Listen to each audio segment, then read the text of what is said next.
Okay, in this video, we're going to finish the chapter 7 up by doing 7.5 and 7.6.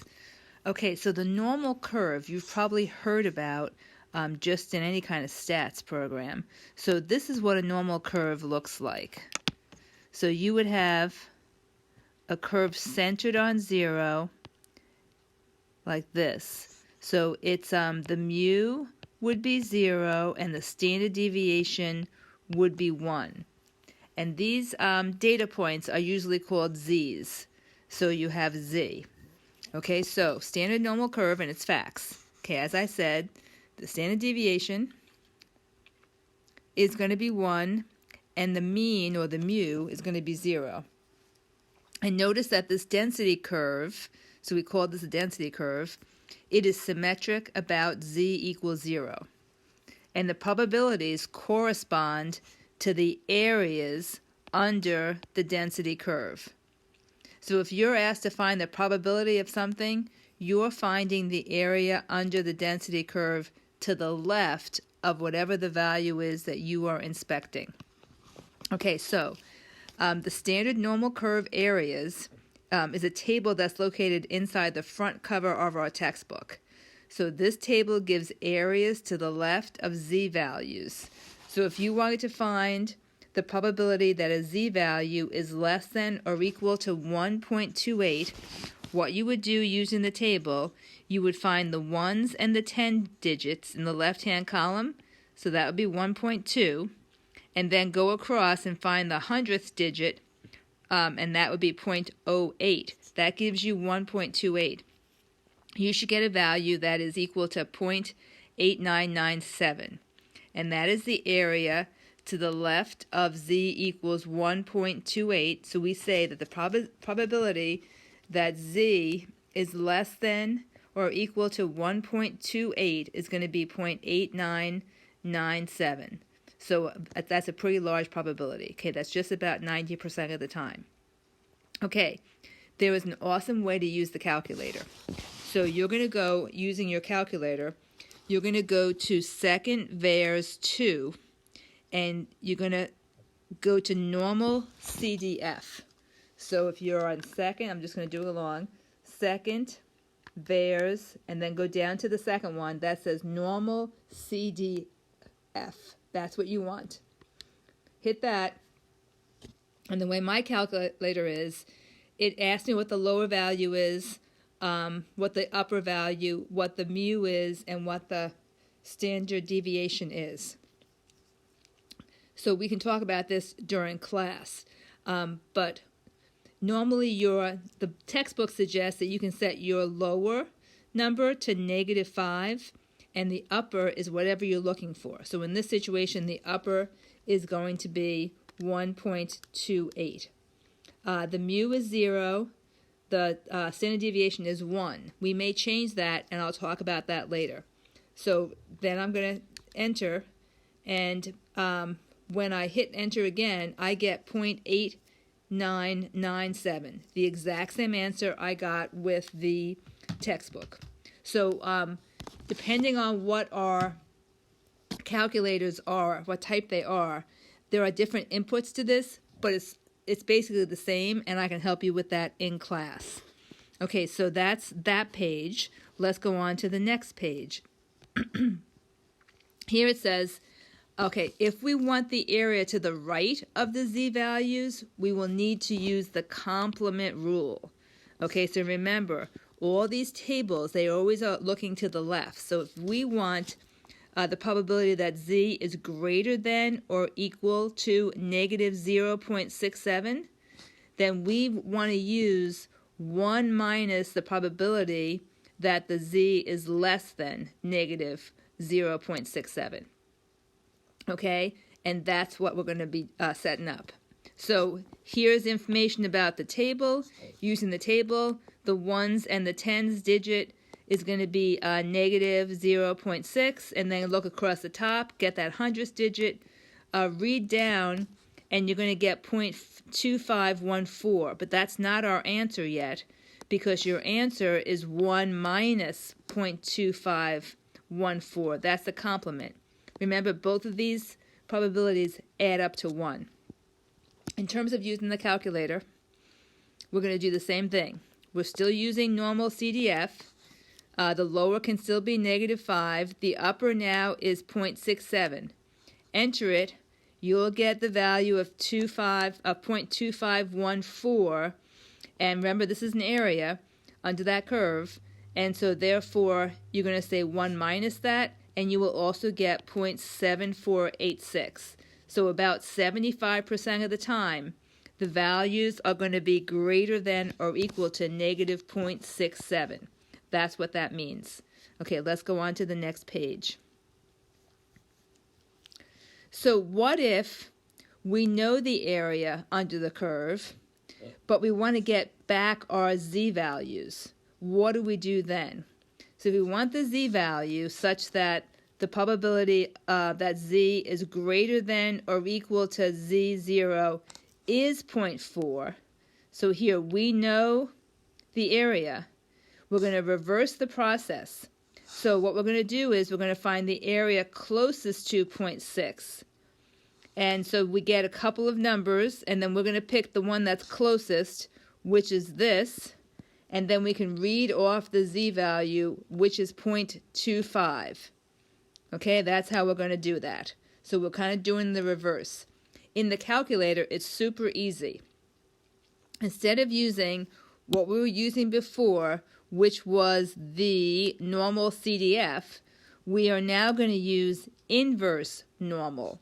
So what we're going to do is go to second VAERS and then inverse normal, enter the area, which is 0.6, and then you'll get back the z value of 0.25.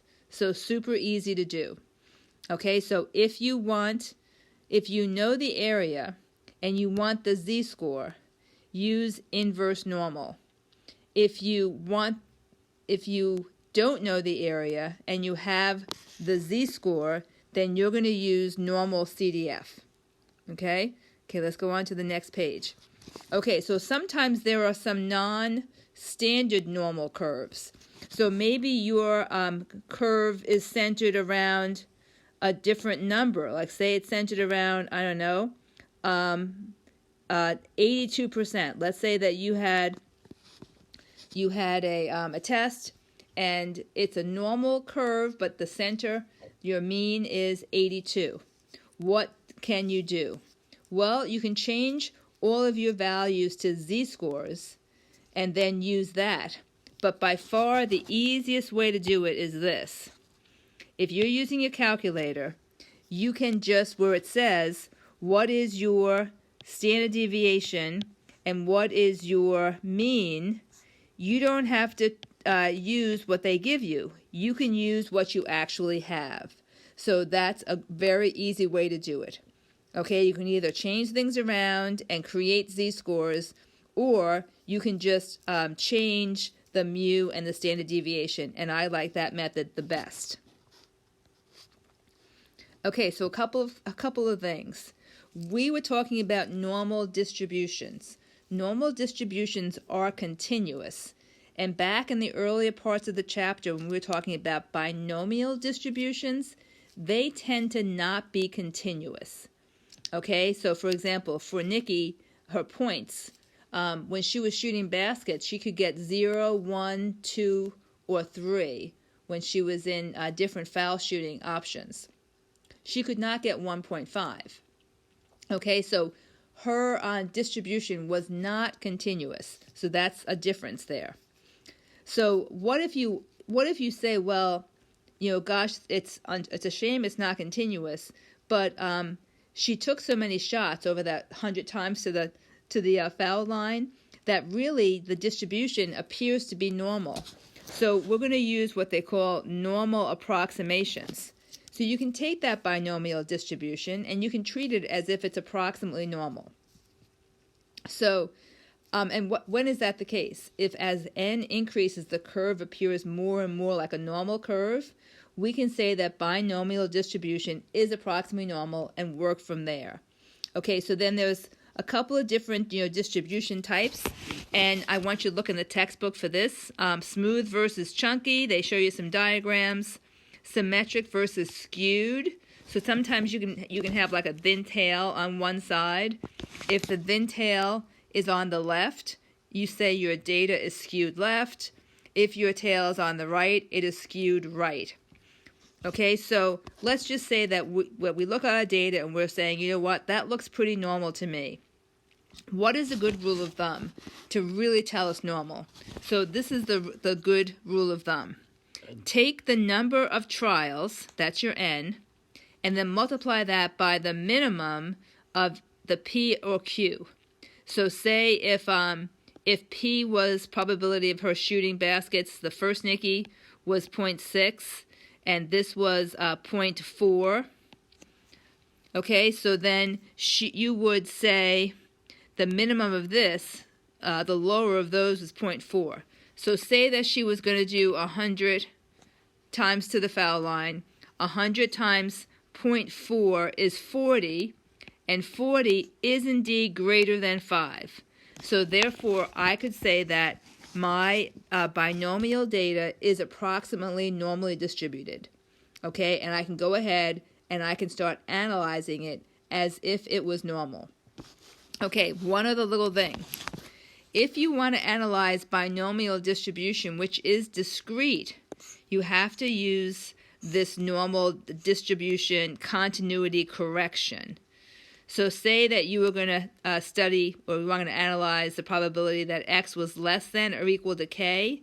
In order to take advantage of the fact that you're using normal distribution on a discrete data set, you're going to add a 0.5 to your K. That's how you make the adjustment. Okay, so let's go to the next page. Okay, so we've said that already. Okay, so let's go through example on page 224. To find the probability that X is greater than 10, first we would need to switch this so that we're finding the complement, which is 1 minus probability that X is less than equal to 10.